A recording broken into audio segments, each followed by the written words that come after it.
today.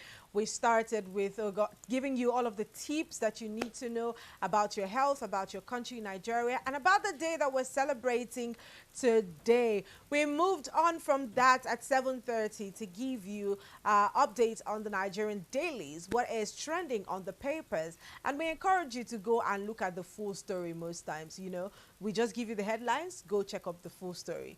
And at 8 o'clock, we joined our sports studio where we gave you updates on sporting activities in and outside of Nigeria. And at 8:30, we joined our Eastern studio to give you updates on matters from the East. We're back at 9 as we promised, and we're back stronger this time to have an amazing conversation. Now, Cindy will call it the big stories. Yes, big stories. Things happening in Nigeria, and today we are winding down the conversation to Akwa Ibom State. Now, there's been a lot happening in that state, you know, some fair, some personal, some governmental issues. But I mean, the reason that we have these conversations, like I said, before the end of the 7 o'clock hour is just so that we can point out the things that are not efficient in the system. No system thrives on accolades alone. No system thrives on, how did I even call it at that time? You can't, if you keep receiving praises, right? There is a very high tendency that you will be an underperformer, because critics are also important to the success of anything, both in governance, in business, in your personal life. You need the accolades as much as you need the critiques, because all of these things will help you prepare to be better or shaping your system to become more efficient. And that is why we're narrowing it down today to Akwa Ibom State. I remember, I think last week we were talking about what the governor of that state said. He was talking about how, you know, he's a member, he's decamping from the PDP going to the APC, and if you are a member of his cabinet, you must also decamp. And I'm asking myself, are we practicing an autocratic system of governance in Nigeria? We claim to have had, you know, quite a number of years in the democratic system, but we still probably do not understand how democracy works. Now, I will not be having that conversation alone in the studio today. I've got with me Honorable Akan Edet, and he is the member of Nigerian Youth Parliament, Akwa Ibom South Senatorial District. Hi, Akan. How are you doing today? All right. Are you ready to dissect with us? All right. Now, tell us about the Youth Parliament. I know this has been up for a while, and not many people know what the Youth Parliament is about. But first, tell us about the Youth Parliament. All right. The Nigerian Youth Parliament is basically a non-partisan body. So it was founded by the Federal Ministry of Youth Development. So what we do is we basically advocate for policies and programs that help to develop the Nigerian youth. So we are under the Federal Ministry of Youth Development and the National Assembly. So it's a body that consists of 109 members, 109 junior senators. So each senatorial district has a representative. And we were sworn in February 7th this year, 2025. So we're the 6th session. So they have been 5 sessions before us. Before you? Yes. All right, tell us about your journey into the Nigerian Youth Parliament and what has inspired you to represent Akwa Ibom South Senatorial District. Okay, so I have always been passionate about youth development. I've always been in the youth development space since I was younger. I've always been around politics. I was basically I don't want to say I was a politician by birth. But politician by birth, is that a thing? It is a thing, actually. Right. I'm born into politics. So I have always understood the importance of how politics guides the decisions of or anything that happens in our country. So that was what pushed me towards joining the Nigerian Youth Parliament. So I joined the Nigerian Youth Parliament is not an elective position. So you are basically either recommended or there are procedures you have to go through to get in. So I was able to go through those procedures, and thankfully I was found worthy to be a member. Congratulations. Thank you very much. All right, let me ask you, in your view, what is the most pressing issue facing Nigerian youths, and how is the Nigerian Youth Parliament actively addressing these issues? Okay, most pressing issue, I think it's hard to center it. So I think the problem that affects Nigerian youths, there are a lot of things, but access to opportunities, access to basic amenities, access to basic amenities, food, shelter, healthcare, good education, and security, very important. So what the Nigerian Youth Parliament, with our current speaker, right, Honorable Aminu Zakari. So what we are seeking to do is we're seeking to advocate for policies that ensure that Nigerian youths are protected. The Nigerian youths have a voice. The Nigerian youths are heard. The Nigerian youths are not just seen, they are heard, and their voices within the government structure are listened to, the advices are implemented, and things like that. So that's what we are seeking to do in the 6th Parliament. All right, we'll still come back to your journey in the Nigerian Youth Parliament, because I think it's an efficient system. It was being drawn up to amplify the voices of the youth. And do you think that is serving its purpose? Well, yes, to an extent. Okay. So the thing is, the Nigerian Youth Parliament, there are limitations to the Youth Parliament. Okay. So there are certain things we can't do, there are certain things we can do. And it's also very important to note that we're very non-partisan. Okay. So there are no political parties. We don't endorse political parties. We don't do anything like that. So we're basically an organization that seeks to focus on young people. We advocate for young people. So there are limitations, and the limitations have probably enabled us not to function optimally. But that, I believe, my own personal opinion is that the limitations or the issues that led to these limitations were put there for a reason. Okay. At a point in time, Nigeria, I don't like to use examples that would be radical.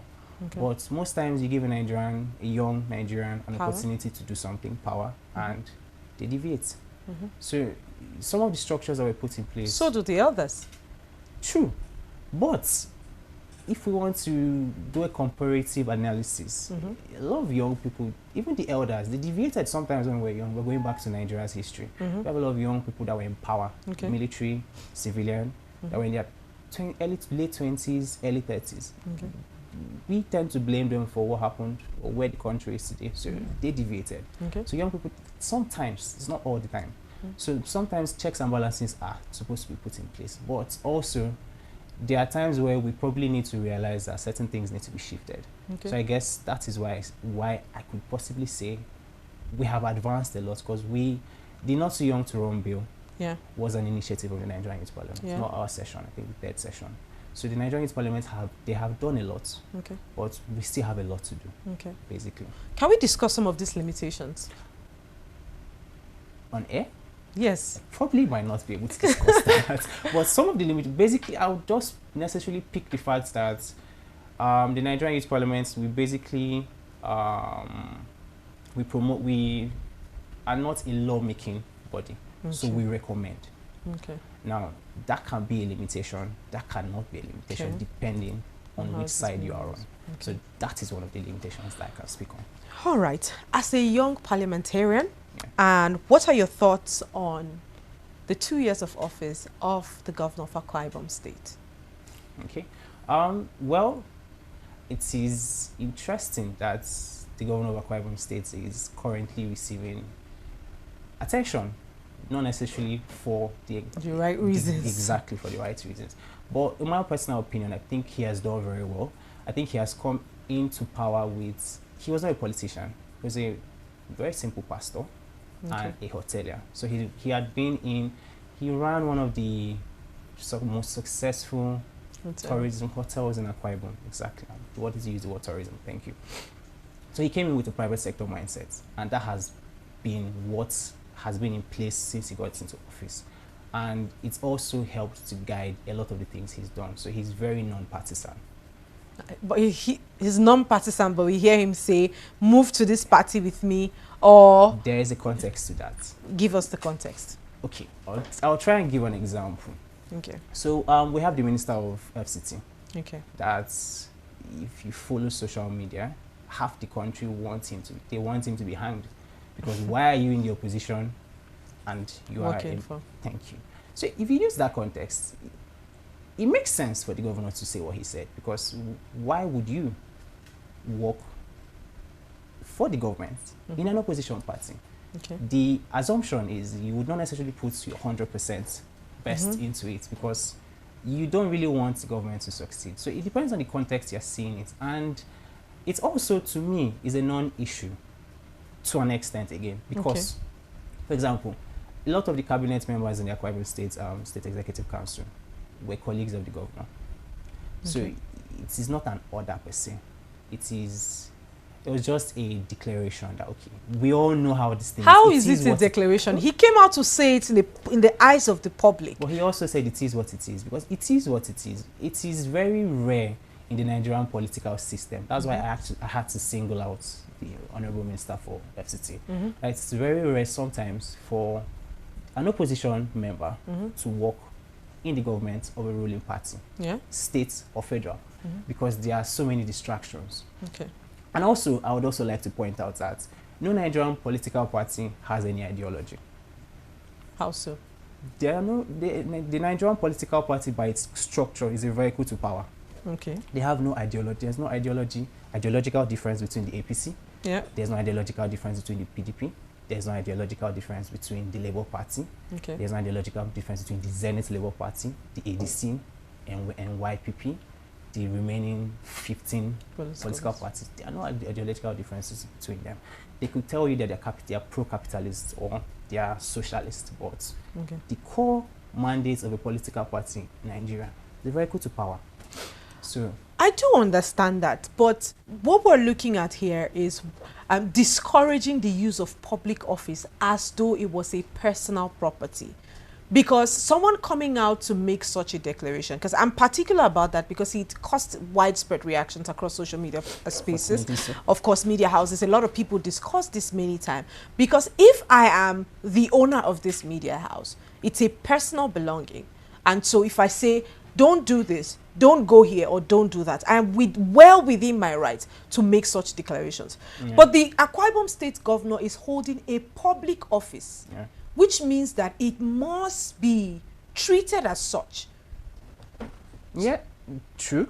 But so, also, no, sorry for cutting you short. Go on. The Akwa Ibom, you are not wrong, but also I would also like to use the quotes that he has been making within the last 2 years, because again, why I said it was a non-issue was we have seen the culmination through that statement, but if we put it in the context from the very beginning, we'd understand that when the State Executive Council was formed, they were sworn in, they were inaugurated. One of the first things the governor said was, and I do agree with him in that context, his State Executive Council are his first 11. Their loyalty are to him. Not necessarily, they are to him because if they fail, he fails. Don't you think that's a problem? It's a Nigerian thing. Again, and yes, if we're speaking ideologically, it is a problem. But we're supposed to be ideal with our conversations because, of course, we cannot embrace it because it is popular opinion. And this is the kind of...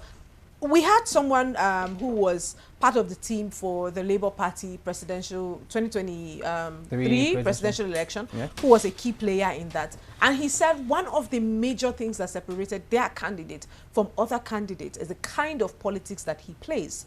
And by kind of, you might not agree with that, but by kind of politics that he plays, it's not a kind of politics that has to do with what we are now dealing with Akwa Ibom State and a number of states as well.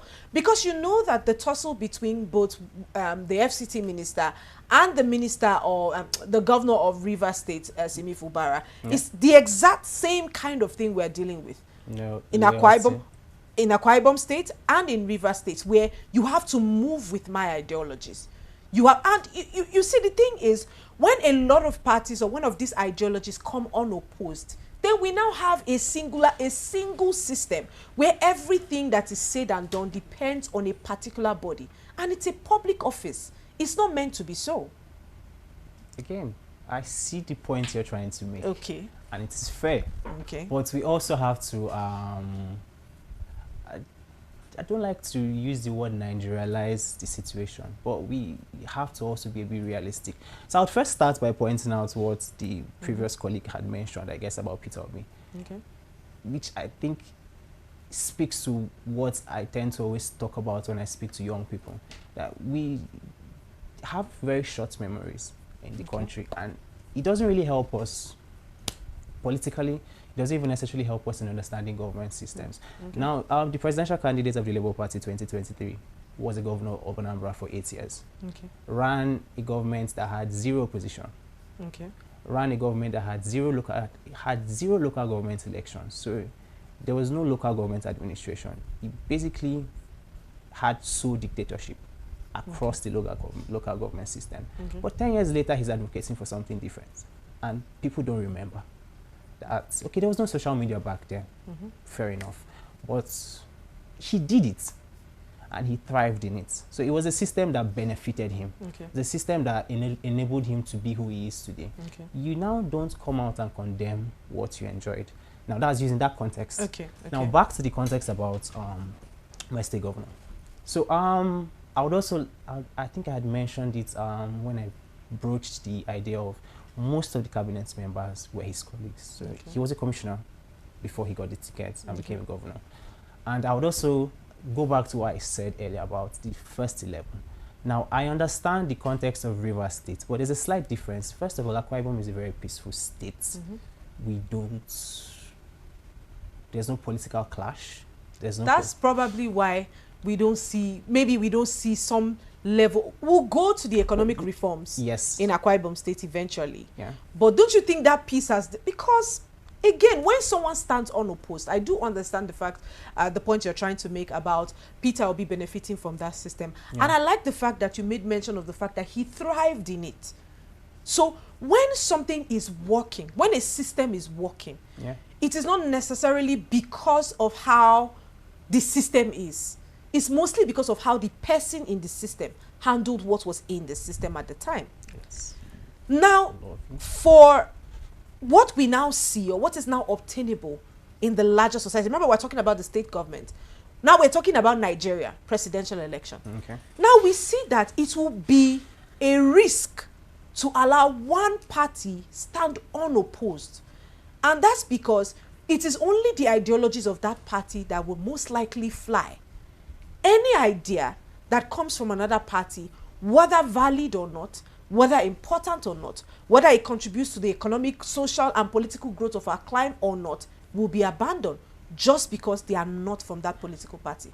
I hope you can see where I'm coming from. I actually wanted to ask you, is it the context of elections as per one party states, or the context of lack of ideas that would be received by the federal government? One party state, because everything is moving towards that line. I know that APC came out to debunk the fact that they don't want to run a one party state, but we have seen calls from several ministers and governors calling people to come to the party. We have seen your governor call people to join his party. Everything points to the direction of a one party state. Well, it leads me back to what I had said about short memories and things like that. So I will give another context again. I tend to always balance my conversations with context. So 2000 and I think the administration of the then president, Olusegun Obasanjo, we had the sitting president come out on national TV and to say, and there's evidence around that he can't be president and his party would not win an election. And if we remember, there was like a sweep of PDP across the entire 6 geopolitical zones. I think there were only like 3 or 4 states that weren't swept over. I think Lagos, Peter Obi states, that was then Anambra, Abga, and I think 1 or 2 other states. So what people assume is where we are heading towards a one-party state. Actually, we were very dangerously close to that back then. But no, but we can't have a one-party state in Nigeria. There are too many, we have too many non-similarities. We are too multi-ethnic. We have too many, very little differences that would not permit for a one-party state. I would also understand the comments of political actors like the ministers who are encouraging people to join their parties. There's no minister. I myself, I am currently about to move. We are about to move to the ruling party.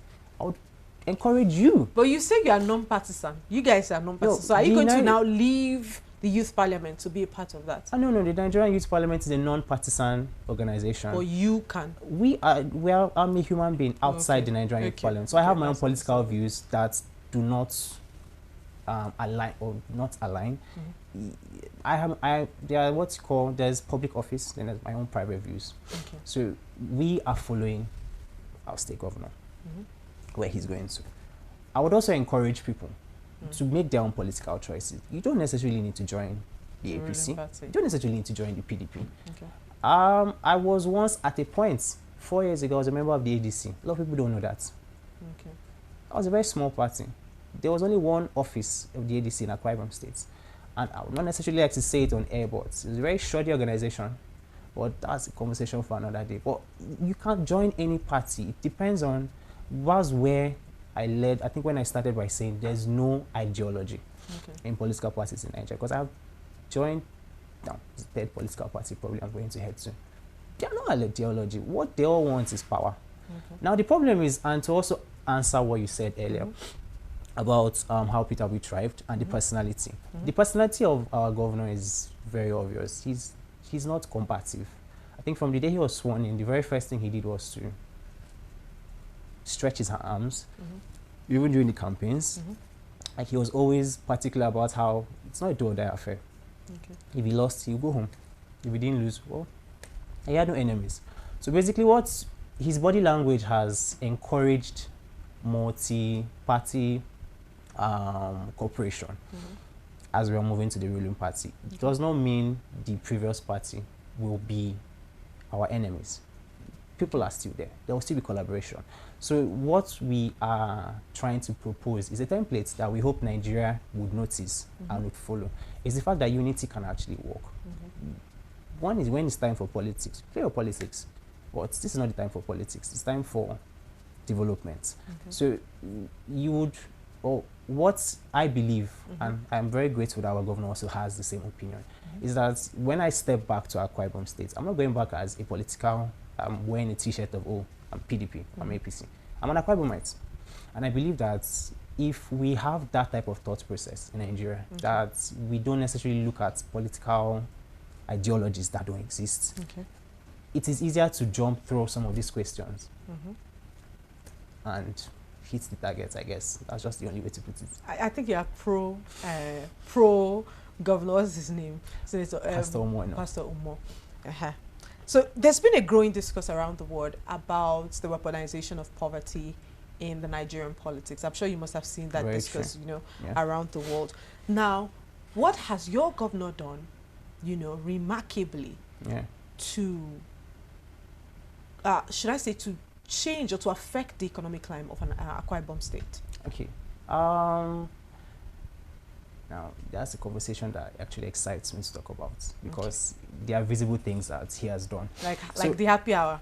No, actually, there has been no happy hour. No, no verified happy hour. Like it was, the happy hour was not necessarily supposed to be a policy. It was supposed to be an idea. But that was very funny, because when everyone heard it, it was like happy hour. Yeah, that's the thing. People took it out of context. So now, our governor has basically implemented what he would like to call, I would also like to join him and call, grassroots oriented governance. So there's something called the Arise Compassionate Homes. So what we do in Akwa Ibom is stakeholders across party lines, they find people who are living in abject poverty. And you go to the state government's website, you probably see before and after pictures. People who had no homes, they lived in thatched houses, some of them were displaced, homeless, but within that particular community. And the governor built and funded and furnished the 2-bedroom home for them, and then gave them grants to start businesses. So we've also been able to institute something called Ibom LED, Leadership and Entrepreneurial Development Center.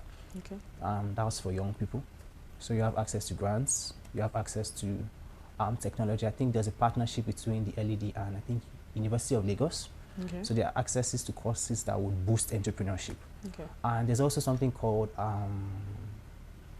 the Arise Home Farm scheme. So basically, he's key on rural development, which leads to agriculture, road expansion. But I'll speak mostly on the compassionate homes and agriculture. Because agriculture, we have like a model Shanghai farm that would be, I think, commissioned later this year. So it's a farm in Ibom local governments, over how many hectares? So you know the model Shanghai farm, they have like a lot of different facilities, pre-production, post-production, and things like that. So we have like, I think over 100 Akwa Ibomites in Benin Republic at the moment being trained. Then the Arise home scheme, farm home scheme. That's basically, if you have a farm at home, it doesn't necessarily depend on the size, as long as you're planting something. You take a video, and then you post it on the state because everything is digitalized. There are portals for these things, and then you'd win a grant, 500,000, a million naira, 1.5 million, depending on the scale of your production, to scale it up. And there are also like farm-free days for civil servants. So 2 weeks, two times a month. So I think the second week on a Friday, and then the last week on a Friday, civil servants have work-free days. You go back to farm, and then you ensure that food production within our ecosystem is boosted. And there was also an agency that he started, Akwa Ibom State Bulk Purchasing Agency. So what we do is they purchase grains in bulk, and then a share to the less privileged. So in terms of agriculture, in terms of rural developments, the governor has done a lot more for them than even the political stakeholders. Because there was a time early last year, there were slight grumblings that the governor is always focused on the grassroots, and he keeps on saying it. Those are the ones that vote. Sometimes I might not be able to go home and vote. I think 2019 I did go back home to vote. I was not around. But the grassroots are the ones that vote. They're the ones that come out every election season. So it makes no sense not to focus on them. So that's what has been the templates of his administration. So he has like something called an Arise agenda. So the Arise agenda has every key area of government: education, security, infrastructure, agriculture, health. So they are all domiciled in that document, and then the document helps to like streamline. Again, as I said, he's a private sector person, so it has helped to streamline government activities. So you know that everything you're doing has to be within the Arise agenda. And it also speaks to things like their model primary health centers across every single local government. Their model primary schools. And these things are functional. They're very functional. Model primary schools are fully digitalized. They have play areas. They have like school uniforms, staff quarters. I think at the moment there are 16 that have been built. We have 31 local governments. Then there are 16 primary health centers. So there was a thing where what he does is, again, stakeholders across party lines, you come up and decide which one do you want first. You want a primary health center or you want a primary school.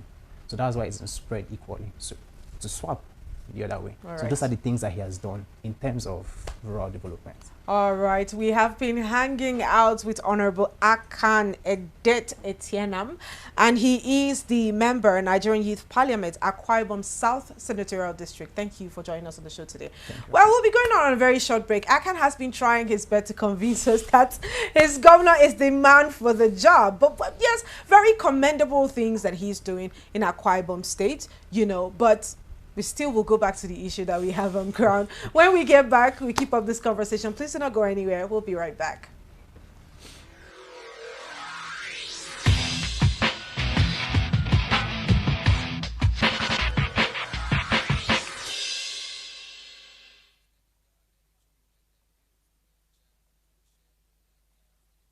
This is Rapid Broadcasting Network, RBN. We connect people, power stories, and amplify voices. On Rapid TV, we're rooted in culture and your window to the stories that matter. From news to lifestyle, we inform, entertain, and uplift.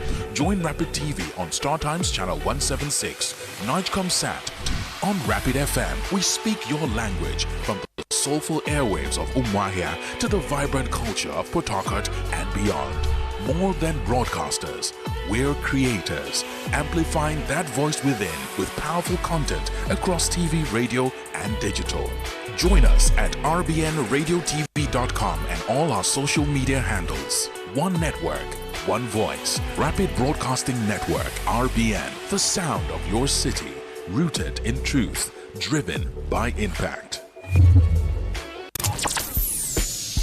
He's been on stage with the very best in the comedy industry like Ali Babar, Basket Mouth, OK Bakassi, AY, and now Abuja. Get ready to witness the stand-up comedy show of the year as Koboko Master presents In the Beginning. Now you do some song, well done. Also featuring Godons, Acapella, Destalker, MC Adopikin, MC Casino, MC Monica, Mr. Patrick, and a surprise comedy superstar. Tickets regular 5K, VIP 20K, Galaxy Table 1.5 million, Premium Table 2.5 million, Supreme Table 5 million naira. Tickets are available at Jevnik Restaurant, Wuse 2, or online at allevents.ng. Date is Sunday, June 15, 2025. Venue, Congress Hall, Transcorp Hilton, Abuja. Time, 6 p.m. For ticket reservation, please call 0703-770-4253. This event is proudly sponsored by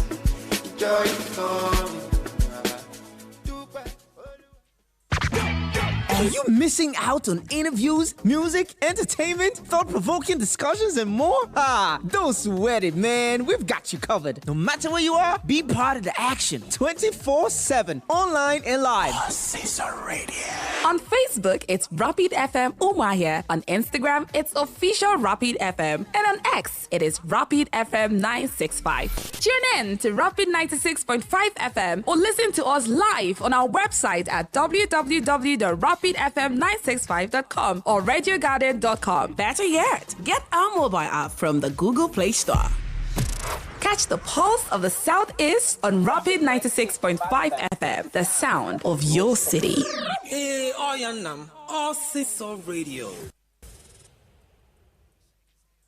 This world is not my home. The family of Ukiago in Umuahia North Local Government Area, Abia State, announces the transition into higher glory of Elder Chinyere Margaret Ukiago Mama Konak, who died at the age of 76 years. There will be service of songs at Winners Chapel, Mboba Branch, Port Harcourt, on the 23rd of May, 2025.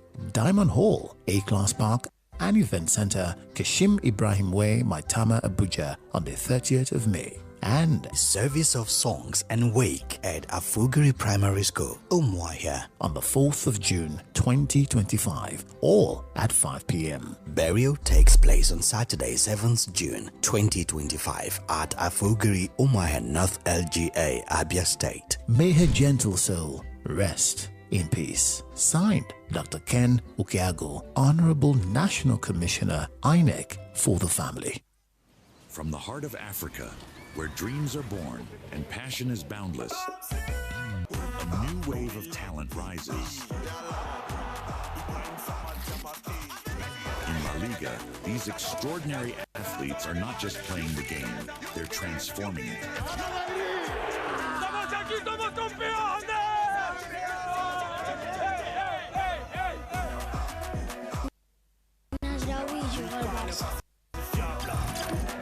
The man chasing, it's Lamine Yamal. What a magnificent goal that is! They shine on the world stage.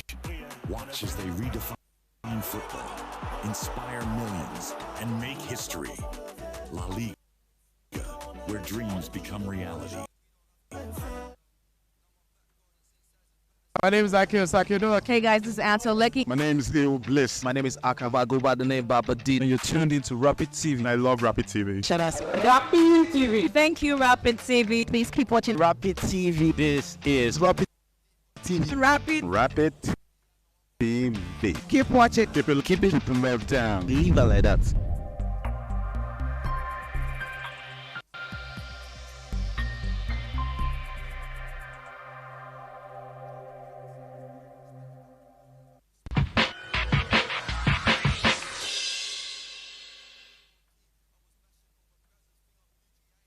All right, welcome back and thanks for staying right there. We have been having this conversation centered around Akwa Ibom State right here with Honorable Akan Edet Etienam, and he is the member of Nigerian Youth Parliament, Akwa Ibom South Senatorial District. Thank you again for having us in the studio. Now let's thank you again. Let's say thank you again for having us. Yes.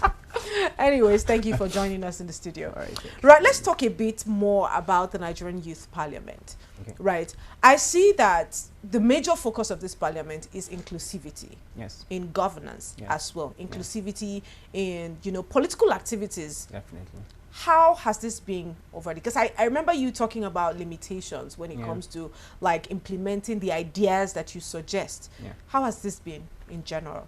So far, since we've been inaugurated, we've had only one session. Okay. So we're going to have like further sessions, I think, within the year, 2 or 3 more. So the youth parliaments, we have at most 3 to 4 sessions a year. Okay. So most times during these sessions, motions are passed, bills are proposed, and we compile them and send to the Federal Ministry of Youth Development. So now from there to be scrutinized which ones are relevant to the development of young people, which ones are in the scale of preference more important to be able to be pushed. So so far in the 6th session, we are quite passionate about a few things, and one of the things we're also passionate about is to ensure that we domesticate the Nigerian Youth Parliament in some states. So a lot of states we are pushing to ensure that these states have state youth parliaments. Like my state, the last Akwa Ibom State Youth Parliament was I think 25 years ago. Wow. Yeah, it's that bad. So there's no youth structure within the state. How about now? You've been talking a lot about the first 11. Do we have any youth captured? Quite. They're not just youth, they're young people that I think the cabinet has a lot of people that are professional, like PhDs. The governor has a PhD, deputy governor has a PhD. I think over 15 commissioners have PhDs and they're quite young. Wow. They're gender inclusive also, there are a lot of females in it. So the state 11, first 11 is well covered. So what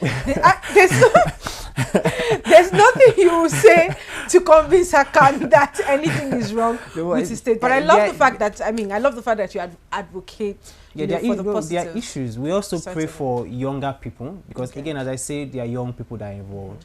There's a demographic, a certain age gap. So we pray for younger. 29, 30, 31, 32, 33. Let those people be able to be involved in government. So it's one of the reasons why we're trying to domesticate the state youth parliament. So I grew up, I know it's probably a bad thing to say, but well, I grew up in a state where sometimes you have a 55-year-old that is a youth leader in the village. And for Christ's sake, you're 55. You are not really that much of a youth again. You are an experienced youth, but you need to pass the baton. So it's one of the things where we are hoping that with this advocacy, we're trying to push the state youth parliaments. There will be an understanding that, okay, young people should have legislative experiences. They should be able to understand. There are a lot of people that speak from a point of ignorance, and I really don't blame them because how are you supposed to learn? There's no process around. Like, I joined the youth parliament and I realized I was quite ignorant about a lot of legislative activities. So that was one of the things that we're trying to do. So once you domesticate the state youth parliament, you ensure that, like, in my state, there are 31 local governments. Like, I'm trying to speak to my state because I'm not really sure I know much about other states. So in my state, there are 31 local governments. So we'd have 31 representatives that are young people, which will now, again, domesticate it because these representatives will go back and attempt to domesticate it to the local government. So you will now have, what we hope to do is after our session, there would be a young population that has knowledge of legislative activities, that have knowledge of executive activities, that are more knowledgeable about government, that are more passionate about government, that understand the structure, that are now members of political parties if possible. So they'll be able to push from there. Because I think the Nigerian Youth Parliament we've had instances where members have left the youth parliament and have gone on for elective offices. I think one of the key examples is from my state. The pioneer speaker of the Nigerian Youth Parliament, Barrister Onafiok, he moved from the youth parliament to become a member of the State House of Assembly. He became the speaker of the State House of Assembly, and then he joined the House of Representatives. There are examples of youth parliament members going back to their states, becoming members of the State House of Assembly, running for office, not winning, but at least gaining the experience. Some of them going back to become commissioners, special assistants. So it's a stepping stone to more active participation within the youth structure, because everything has to do with the youth. Okay. Now, one part of the conversation that we always leave behind when we are talking about youth participation is the willingness of the youth to be a part of what the government has made available for them. Because this older class you're talking about, their defense all the time is the youths are not ready to take power. These people don't have the know-how. These people they're not prepared. They don't have the patience. They don't have the patience. I mean, we're just talking about Gen Zs in the workplace. We're talking about the attitude to work and what have you. Do you think that the youths are ready, contrary to what these elders think? Some youths are ready. How so? I would speak to my own personal experience. So I have a friend who is way younger than me. I'm not up to 30, but I'm still a youth, thank God. But I have a friend who is 22, but has more practical experience, more practical knowledge and understanding of how to use political systems than I do. So you can't now say because he is 22, he's not ready. He might not have the actual, what's the word, jump into the mud and dirty yourself kind of experience, but that's where you open the door. So I've also been, as one of the reasons, I think there's a program that is within the youth structure. I think the Legislative Mentorship Initiative. It's propounded by the current Chief of Staff to the President. So what fellowships like that seek to do is you give young people practical hands-on experiences. So you shadow legislators. You can. There are also mentorships that enable people to shadow local government chairmen, shadow commissioners. I think there was a period that was a thing, but I don't think it happens that much anymore, where a youth can become a one-day governor, two-day governor for a week. So you have practical experiences on certain things, and it would help because there are people that are ready. They might not necessarily have the full knowledge, but they are ready to contribute, they're ready to fail, and then get it right eventually. Because I think that's one thing that young people don't understand. You will never get it right at the first try. You definitely fail. It's why systems work. You consistently keep trying to get it perfect. So there's one of the things I also speak about with patience. So if you give a young person the opportunity to try and fail, they would learn to be patient. You can't tell a young person. You want them to give them the opportunity with the nation. No, you start small. Or with the states. Yeah, you start small. I don't believe in any young person attempting to be the president of Nigeria. Be a local government chairman. The president of Nigeria cannot fix your local government. But as a local government chairman, you can fix your local, and you don't have autonomy. So we can challenge you. Like a local government chairman can be impeached. A local government chairman can be arrested while going to a party by EFCC because they have no immunity. So that's the easiest. I don't know why people don't seem to see that part. That's one of the easiest ways to effect change because you have access to resources now. Then you now have the freedom. If you have a local government that has 10 villages, you have a very small base to develop. If you can't develop a small base of 10 villages, how do you want to become a governor? How do you want to become a president? You really don't want to do much. So I always believe that young people should start small. Then as you grow, you pick the experiences. Because again, when we like to use our past experiences, we had leaders who were 35. But as you said, they made mistakes with a nation. And look at where we are today. So if a Gowon had started as a local government chairman before he picked up the gun and chose what he did, you would have known that, okay, the processes would have been easier for you. You would have probably made mistakes, but the mistakes would not have been catastrophic as what you've made now. So that's why I always encourage young people, please just start small. Start small. I could have gone to any other place. I chose the youth parliament. You start small. Wow, that's Things nice. Like that. Especially because when we were all kids, I think at one point or another, we wanted to be the president of Nigeria. Exactly. I want to be the first female president. And it's so funny that till date, we still don't have a female president. You could be the first female president. I will. Thank you. I can't say it first. I'll be the first. I would vote for you. You will. Oh, that's nice.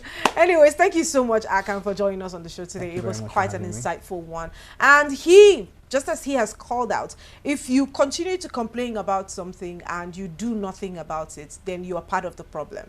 But if you want to see solutions, or if you want to have practical solutions to the complaints that you have, actively involve in the process that brings about those solutions. It might be in terms of joining a political party, being a part of the youth parliament as well, or in your little area where you are, contributing, amplifying the voices, pointing out the things that you think are not right and should be addressed. All of these things contribute to the overall growth and the health of a nation.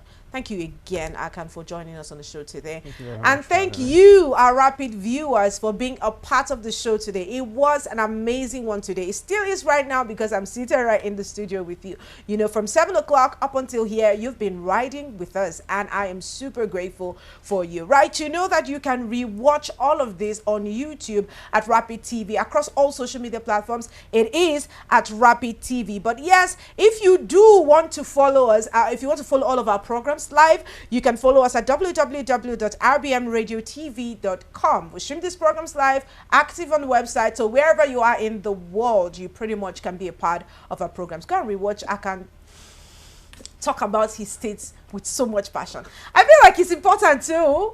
Nigeria is our country. We don't have another. So we must also be able to speak the right things about it. Much as we call out the wrong things, we should be able to speak up about the right things as well. Thank you again for joining us. Remember, this is Martha Alu. You can call me Martha. I'll be here tomorrow at 7 to keep you up with the Rapid Show. Keep it locked in.